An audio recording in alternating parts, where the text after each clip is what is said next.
he angles it somewhat. Barker Dace. Where do I start? It's been up and down. I remember being a kid. I can see that happening. That's something, there's always something to do. Be unlaced. Unlaced podcast. It's actually not bad. Welcome back, everyone, to another episode of the Unlaced podcast. As everyone tuned into the last one with Dane Swan, it was an absolute awesome episode. Hopefully everyone enjoyed the food review and saw Swanee's mouth just filled with mayonnaise as much as his jokes were on point. But look, we're going to keep bringing some of those. For everyone that did like and comment and subscribed and tuned into that, I reckon we have a few more in the locker, so please do keep tuning in. Following on from that episode, I thought we'd keep the Collingwood theme running. And today I reckon we've got one of the superstars, one of the pivotal men of the Pies lineup, Jeremy Howe.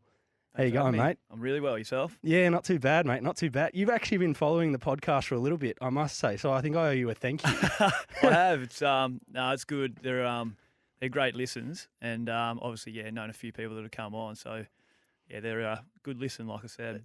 Beautiful. Now I'm not going to let these two out of the room here unknown. Ethan and Will, you're a bit late today. It's Absolutely, mate. Yeah, so as I said to Jeremy, the two film boys, my beloved boys, rocked up a little bit late, and we've done about 30 podcasts here, and then they had the nerve to tell me that Maps was telling them the wrong way. So, well, I underestimated the travel here as well, and I got here 7 minutes early. Still, there you go. I love that. Oh God, mate, we're giving everyone stick today, but.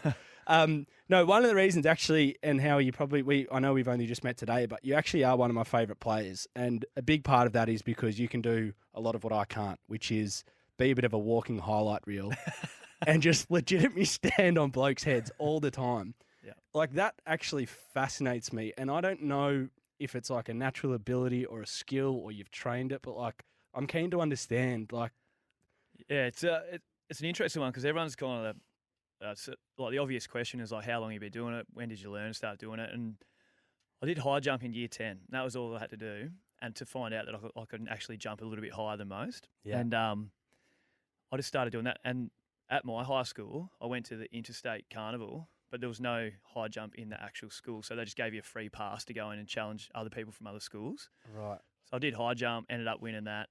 And then, I don't know, I just started jumping into packs as a kid when I was about 15, 16.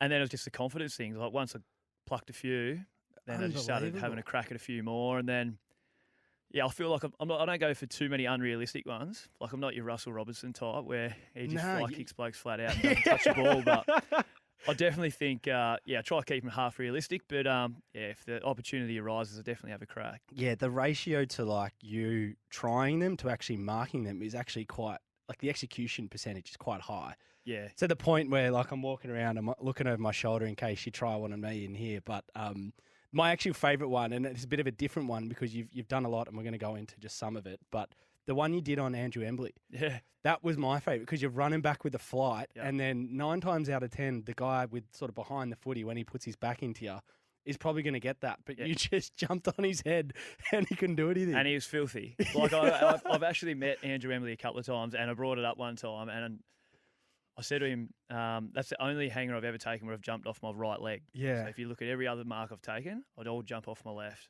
And he goes, "Does that make me feel any better?" Yeah, he didn't rate that.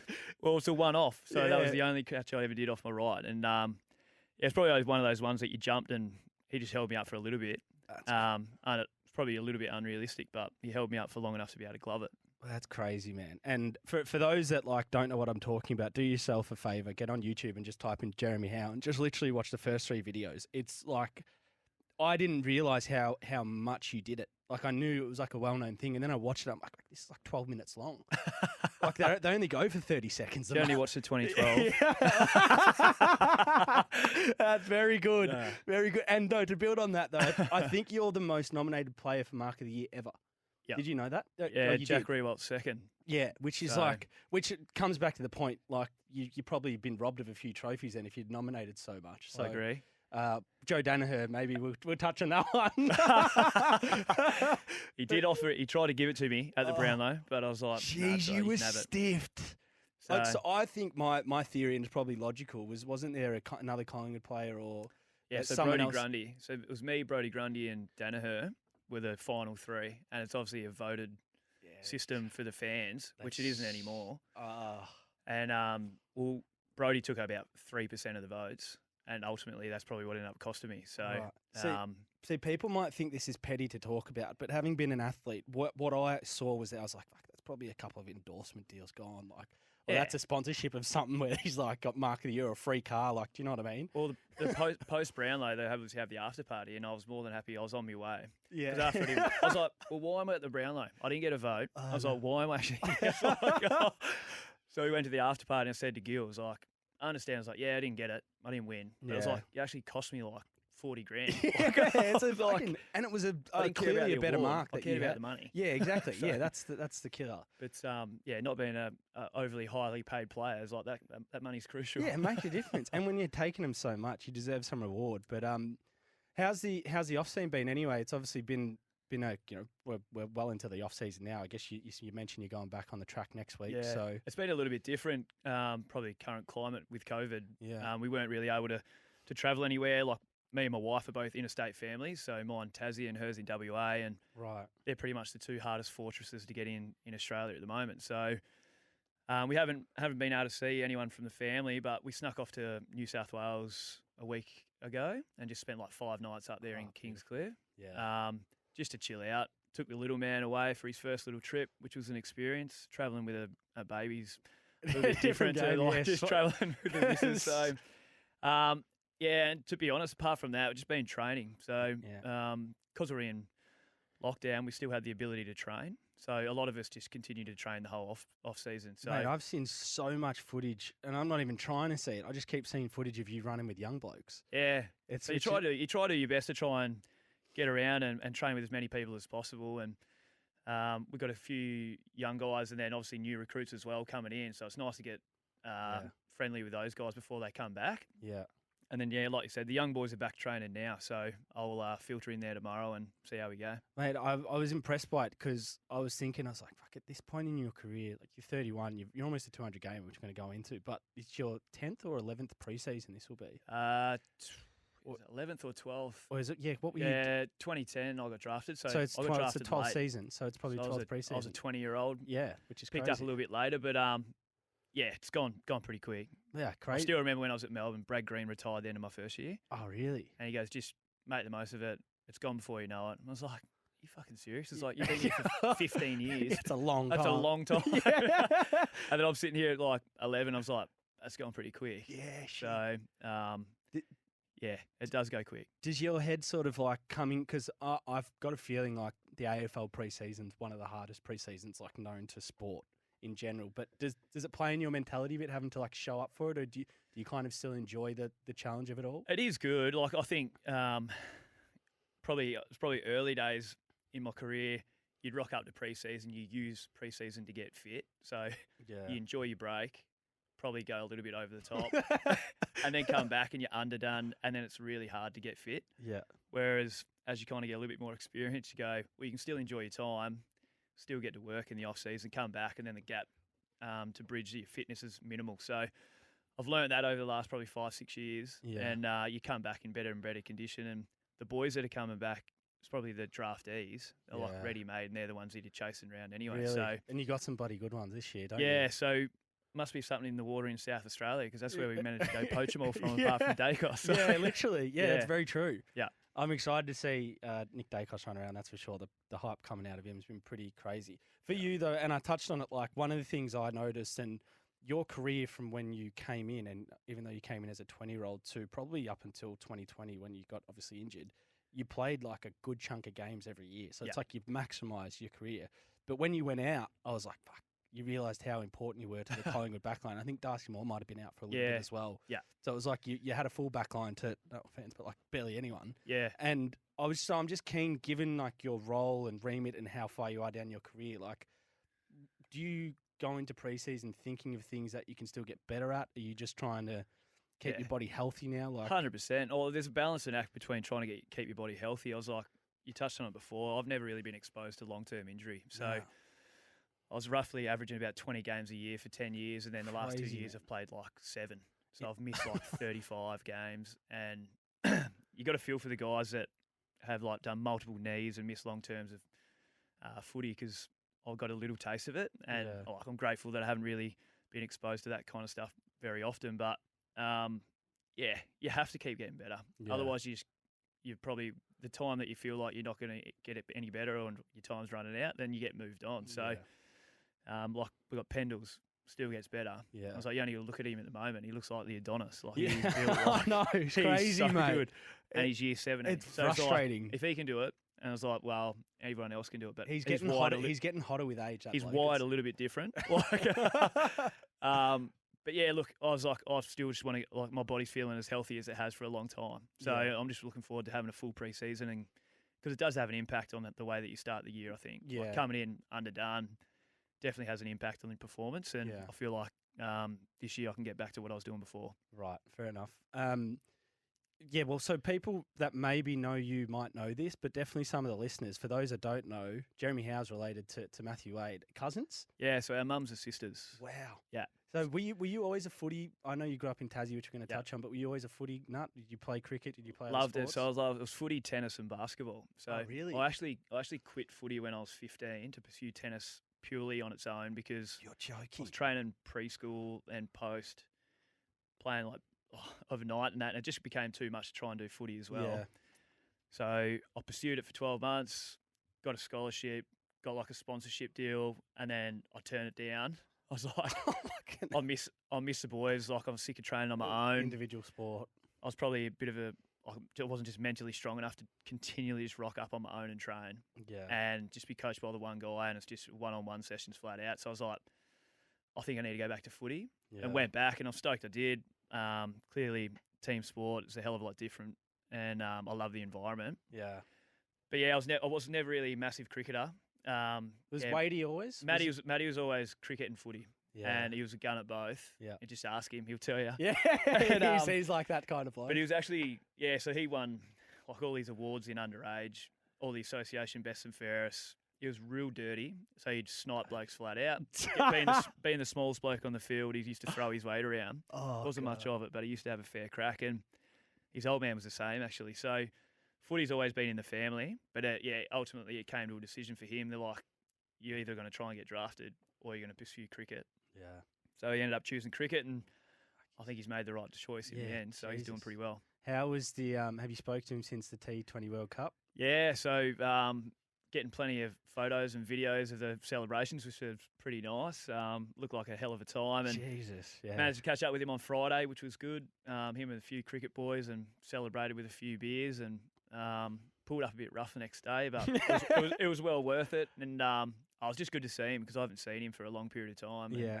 He was kind of the first family member that I've seen for ages. So it was good on all fronts. How are you guys close in age? Like, you'd be pretty similar. So he's 3 years older than me. So he's the same age as my brother. Oh, right. So they were, I built up a bit of resilience as competitors I growing bet, up mate, because they used to just backyard belt the shit sports out of me for flat out. So I owe a lot to those two boys for playing footy, that's for sure. Did you, growing up in Tasmania, I mean, what was Tassie like growing up? Because I feel like a lot of people give it a lot of shit outside of Tassie, but I've been there. Mate, it's beautiful. Well, it's getting a hell of a lot more traction now. Yeah. Everyone's kind of like, well, Tassie's down there for a reason. You can all stay down there. Like, fuck yous, you're all different. And I was like, well, have you ever been there? Yeah. And then people come down, they love it. But yeah, growing up was great. It was, like I said, it was sport dominant down there. So everyone just loved sport. And then obviously went to school, had a great family, great group of mates. And then you kind of just, the natural area you went to after school was just go straight into an apprenticeship. Oh, really? So I finished school in year 10, went straight into an apprenticeship for 4 years. Then I got drafted. So I did 4 years on the tools as an electrician. Did you finish the apprenticeship? So this is where it gets funny. Oh, no. So as a Sparky, you do 3 years, your first 3 years, you do 1 day a week at TAFE, like schooling. Yeah. But then in your last year, you don't go to TAFE. You just work for 5 days a week, like normal. And then you come back and sit like a 2-week tutorial, and then it's called your capstone test, which is your final exams. But it runs for 2 weeks. I got drafted November 17. I was meant to do it like first week of December. I couldn't do it. So I came to Melbourne, tried to figure it out, and it's going to be way too hard. Oh, no. I had to go sit extra modules. It was different standards, so I had to like get other things ticked off. So I was like, fuck, it's too hard. And it probably wasn't. And it's one of the biggest regrets of not being able to finish it because Oh, it's so close, yeah. it's like I loved it. I enjoyed doing it. Would you do it after footy? Like, would you revisit don't- it now, or was it too It would have been far nice gone to be able to just get it ticked off and set up your own business and in get some case? guys and that to work for you. Yeah, but, yeah. like I loved it when I was in it, and then once you get exposed to footy, Yeah, you're kind of it's- like, well, it doesn't really compare. Yeah, So it's like, mate. I there's can n- either climb through roofs or or climb on heads. Yeah. There we Yeah, go. That's a yeah. punchline. So it was enjoyable, but yeah, obviously thrilled that I ended up getting picked up. Yeah, but well, did you like? Because you went at 20, so how did Yeah. that? Were you at 18? Were you overlooked? Obviously, were you close to getting picked up? Yeah, Like, so I've just played local footy pretty much my whole career. Yeah. And then like at 18, I got into the Tassie Mariners, so the under 18s for Tassie, broke my leg. yeah, So I was like, fuck, got cut. man. So they cut me, but then I came back and I was able to play VFL for Tassie, but they wouldn't let me play under 18s because they already cut me. So they're like, well, how can you be playing for the VFL team and not the kids team, like the 18s team? yeah, So that was a bit of a balls up in the end. But yeah, then sure enough, tried to play as an overage the following year. It was terrible. really? And just didn't get drafted. oh no! And then I ended up making the change. So I left my local team, went and played, it's called in the TSL, so the best state league, best senior footy in Tassie. Yep. 10 teams, 6 in the south, 4 up north. And we were shit. Our team was terrible. We only won like 4 games for the year, but managed to just string together a good season and got drafted. So It's crazy. they came down. Barry Prendergast was a recruiter. They came down to look at a guy called Joe Bowden. Yeah. And he's a freak. He's just won all the accolades you can think of and he just never got picked up. And we played his team and we flogged him.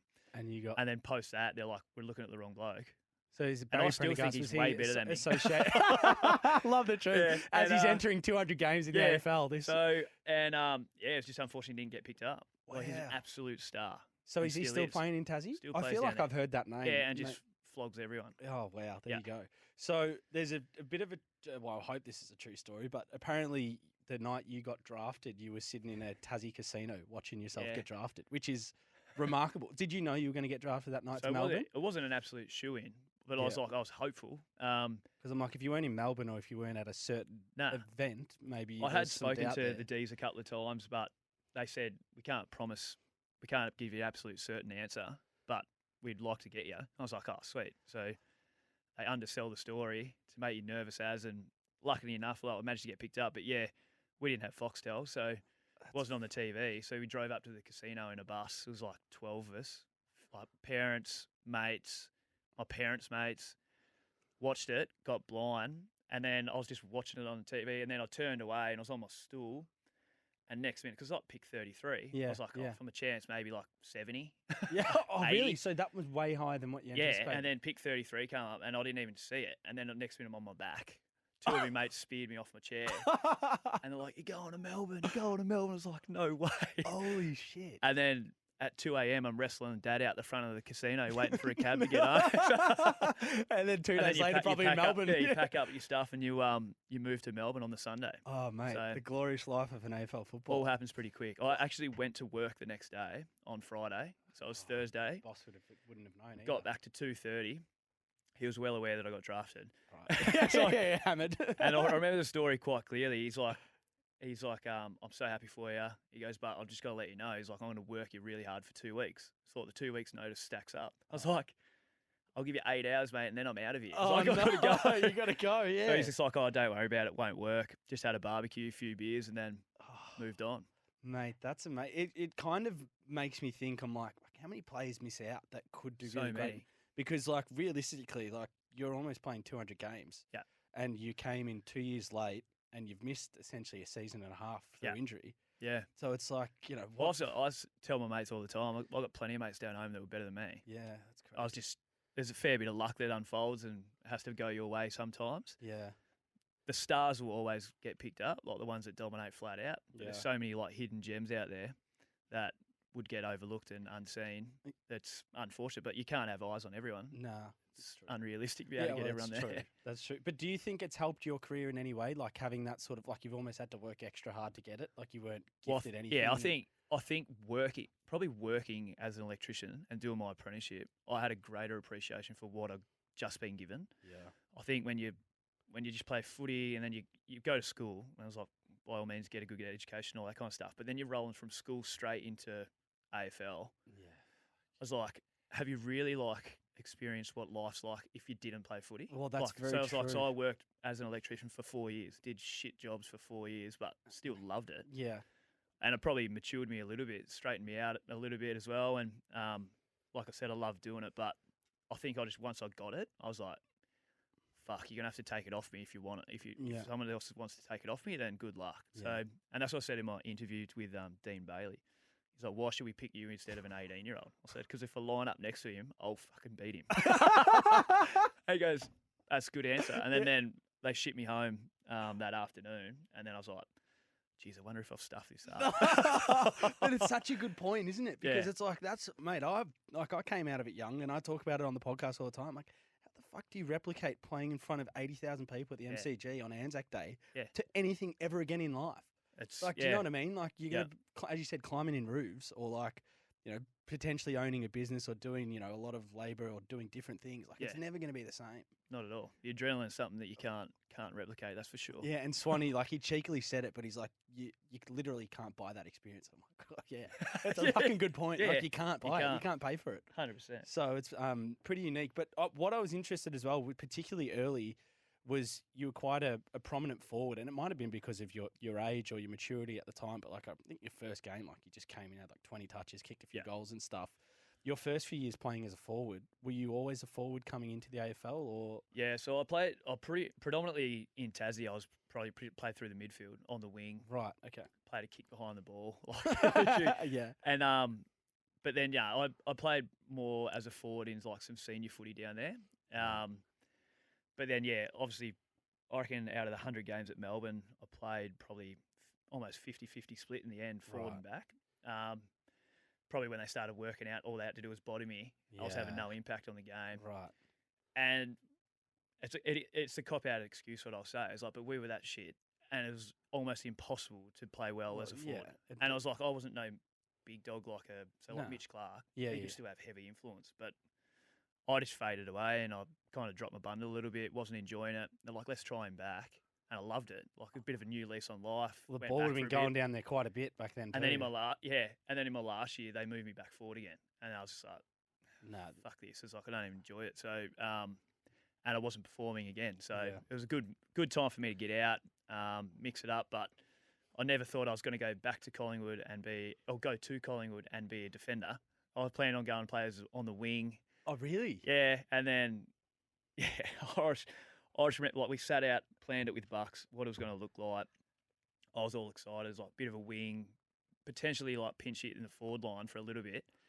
But, and then got to Collingwood, all the backs went down with injury. They all just started dropping like flies. Trust. Bucks come straight to me in the halfway through main training. He goes, I promise you I'd never do it here, but I'm going to send you back.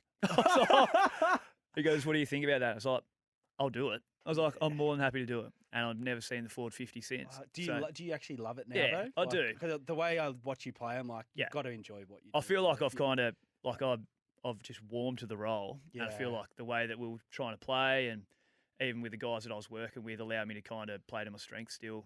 Yeah.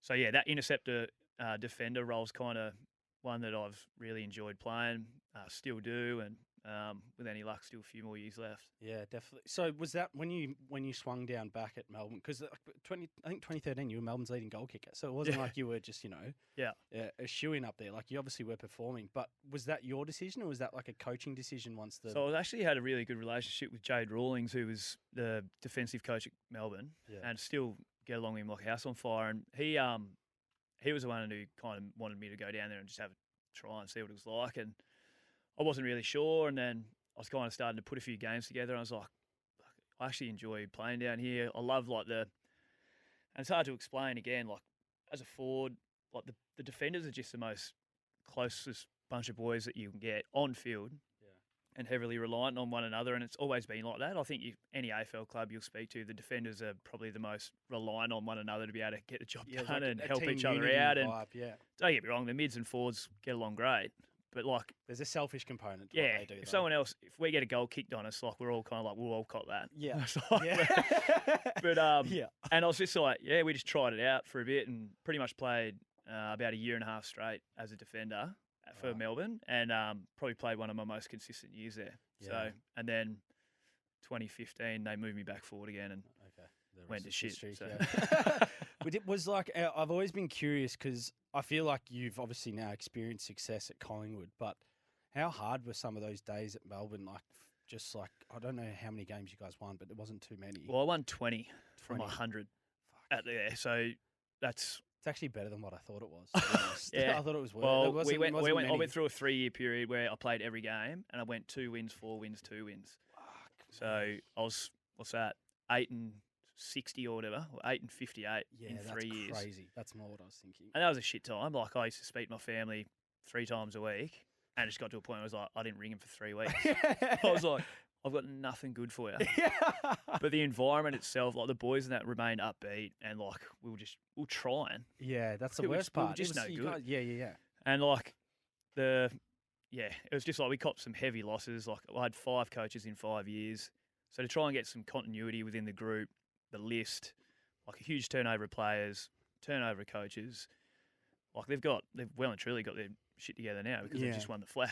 Yeah, well, Like, yeah. It's and they they've got couldn't stars run- everywhere. But it took a long time, and Nath Jones is probably heavily one that you got to thank for that. Yeah, To be able to be there the whole time, and yeah, for him to miss out was really unfortunate because he did so much of the groundwork to be able to get them where they are. I know. And obviously, yeah, they reaped the rewards this year for that. Yeah, definitely. Well, it was like they pretty much did everything wrong they could do, and finally they've started getting it right, Yeah. which is great to see because Yeah. no one wants to see him be that bad. But for you, like you were a part of a 4-player trade in 2015, which is Yeah. a crazy trade, by the way. Like when I look back on it now, I'm like, Pies have won that huge. But did you initiate, like, were you always wanting to get out of Melbourne? Did you feel it was time for a change based off Yeah, everything so that was going on? we pretty much had a conversation at the end of that season. Where we saw me fit in within the group on field, what kind of role it was going to be.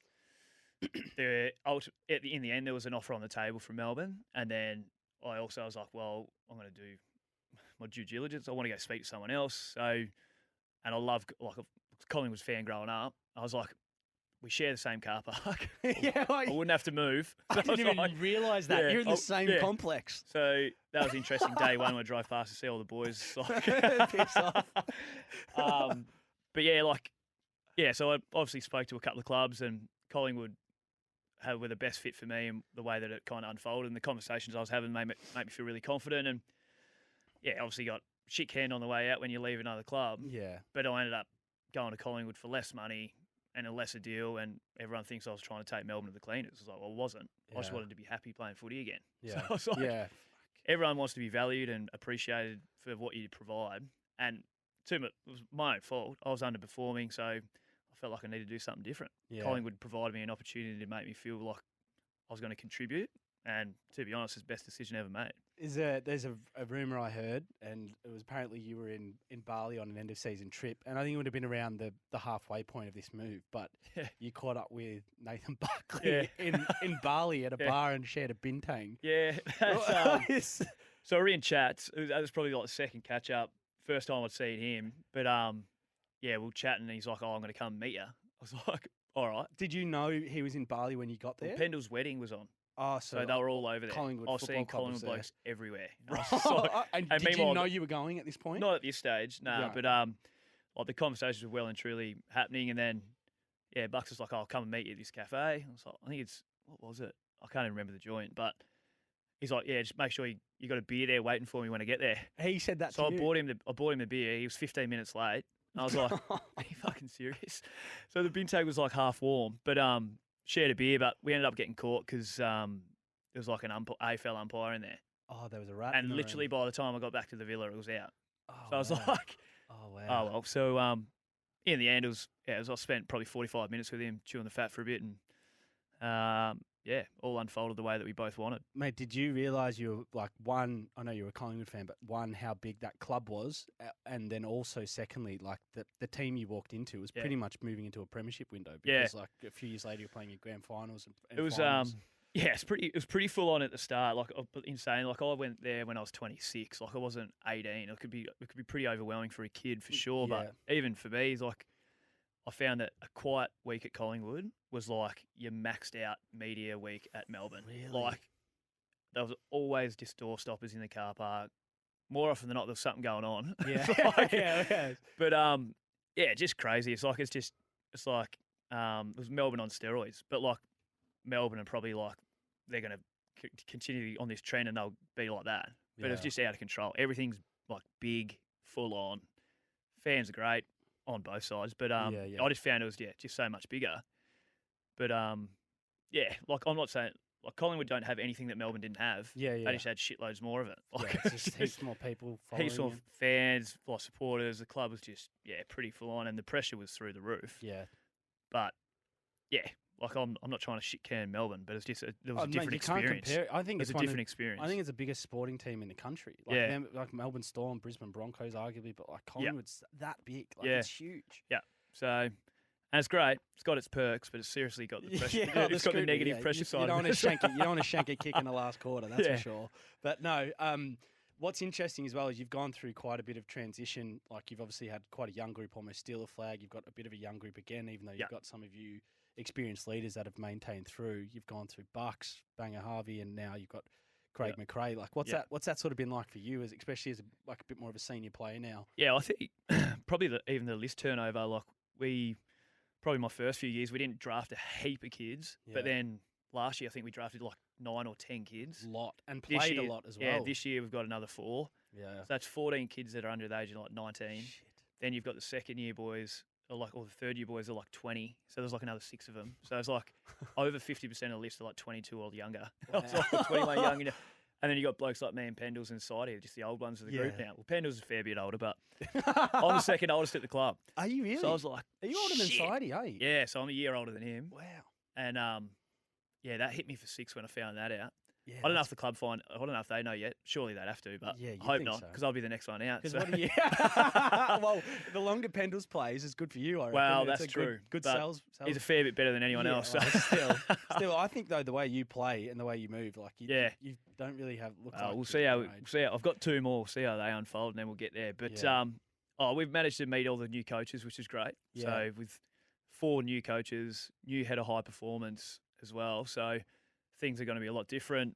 Even from what the boys are doing, like they've got a taste of what training's going to be like, and it's a fair bit different. Yeah. And they enjoy it, they're loving it, and I'm eager. It'll be my first day back tomorrow.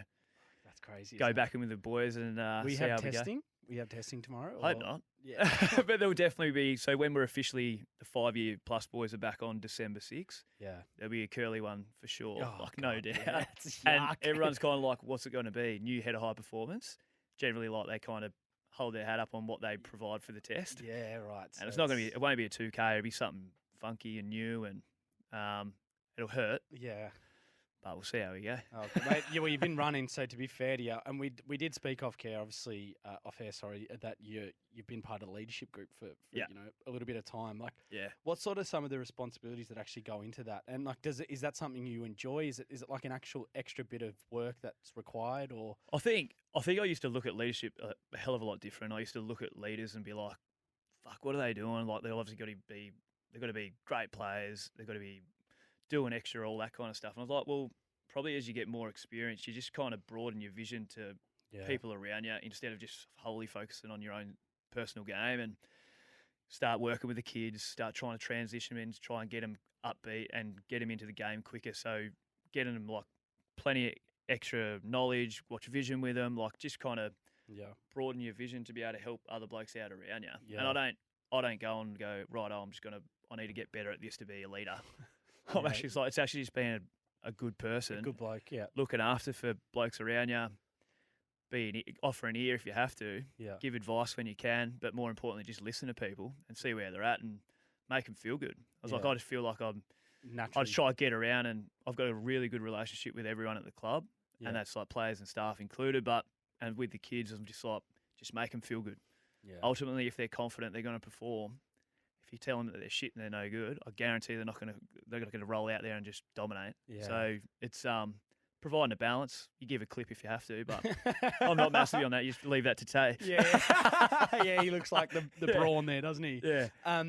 Yeah, because it's interesting. Like you've won I think a Best Clubman award, and like I don't feel Back like to back. back to back. Oh, that's key. I was like, there mustn't be any good people at the club if they're giving it to the same bloke 2 years in a row. But I also feel like people aren't close enough to it and don't see the ins and outs of the day to day. But like that's fucking pretty cool Yeah. award to win. Like it's a high pressure environment. Like Yeah.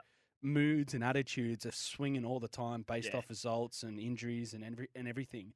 So to maintain a level of like good humanism and take care of everyone and be there, it's like a It pretty. took a impressive while, trait. though. Like, I used to ride the emotional roller coaster of footy Oh, as you would. all the time. Yeah. If you win, you carry on like you've won the flag. And if you lose, you're like, don't come and see me. I'm turning the lights off and don't come in my room. Like, but then as you kind of move on, you understand it's like, well, yep, game's gone. Yeah. Let's move on. We'll learn from it and go forward. But Yeah.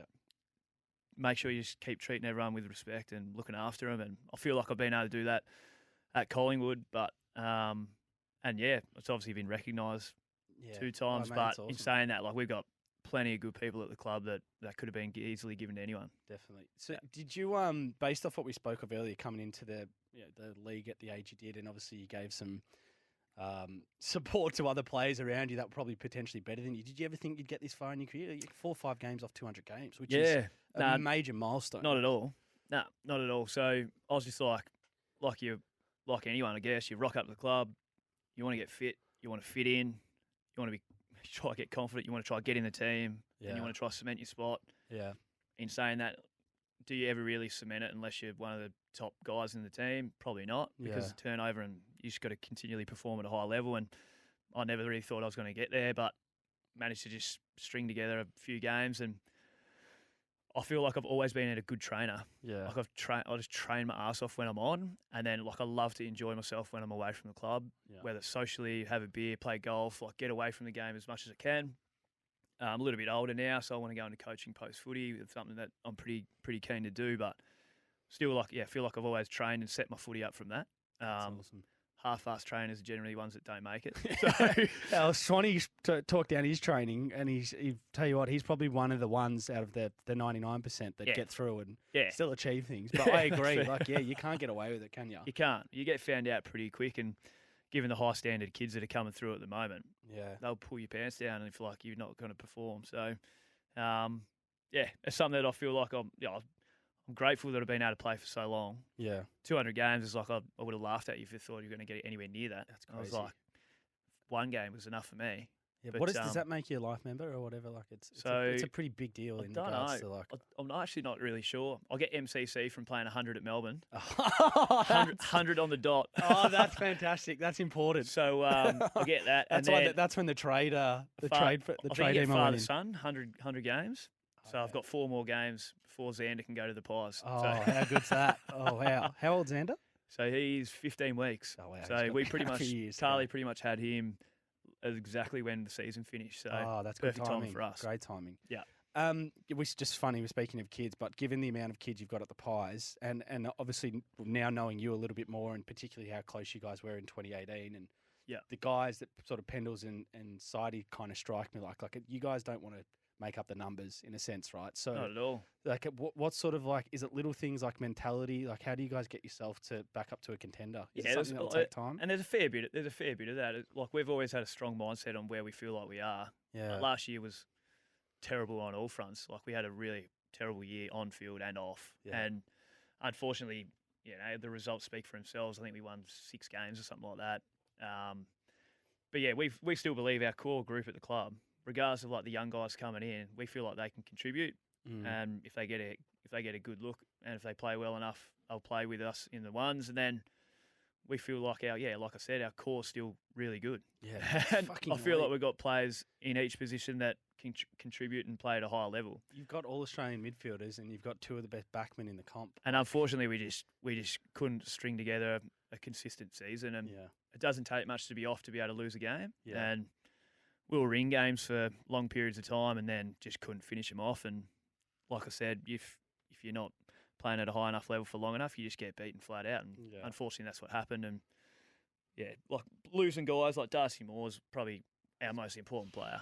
He's unbelievable. And it was like, you only got to see what he did in 2020. So then when you take him out for a large chunk of 2021, it's a fair hole. Yeah. As much as you like one guy up just steps in for the replacement, Yeah. it's pretty fucking hard to replace Darcy Moore. So No, it's true. It's so true. I love watching him play. Yeah. I've always been interested for you because, and obviously watching you and Darcy Moore, because you guys kind of sort of go 1 and 2 of sort of the spearhead forwards and so forth. Who have you sort of across your career found it personally the hardest to match up against?